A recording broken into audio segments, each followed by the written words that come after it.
நான் Sujitha, homeopathy psychiatrist. அறிவை பகிர்வோம், சேர்ந்தே வளர்வோம். ஸ்பெஷல் கிட்ஸ் உருவாகிறதுக்கு இன்னொரு முக்கியமான காரணம் நியூட்ரிஷனல் டெஃபிஷியன்சி. ப்ரெக்னெண்ட்டாக இருக்கும்போது நமக்கு போதுமான நியூட்ரிஷன் கிடைக்கலனா அந்த குழந்தைக்கு மூளை வளர்ச்சி பாதிக்கப்படும்.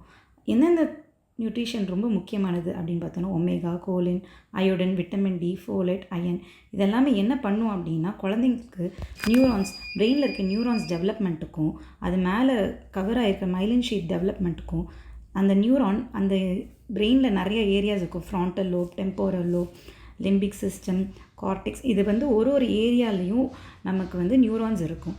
ஸோ அந்த நியூரான் ப்ராப்பராக எல்லா ஏரியாலையும் டிஸ்ட்ரிபியூஷன் ஆகிறதுக்கும் கரெக்டாக இந்த நியூட்ரிஷன் தேவைப்படும். போதுமான நியூட்ரிஷன் கிடைக்கல அப்படின்னா மூளைகளில் கரெக்டான டிஸ்ட்ரிபியூஷன் ஆஃப் நியூரான்ஸ் இருக்காது.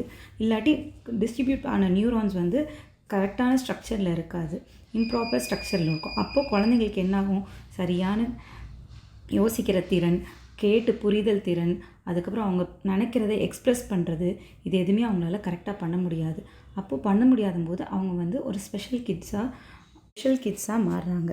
ஸோ நம்ம ரெகுலராக நம்ம சாப்பாட்டில் என்னென்ன எடுத்துக்கணுன்னா நட்ஸுக்கு பாதாம், பிஸ்தா அதெல்லாம் சாப்பிட முடியாதவங்க வேர்க்கடலை சாப்பிடலாம். அதுக்கு ஈக்குவலான சத்து இருக்கும். சத்து மாவு, கருவேப்பிலை, கீரை, சுண்டல், காய்கறிகள், பழம் கொய்யா, வாழைப்பழம், மாதுளை, ராகி, கம்பு, முட்டை, பால், தயிர், பன்னீர் இதெல்லாமே நம்ம எடுத்துக்கிட்டோன்னா ரொம்ப நல்லது. ஆரோக்கியோடு சேர்த்து வெயிலையும் அரை மணி நேரம் நின்னோன்னா நமக்கு குழந்தைங்களோட மூளை வளர்ச்சி நல்லா இருக்கும், ஆரோக்கியமாகவும் இருக்கும் குழந்தை.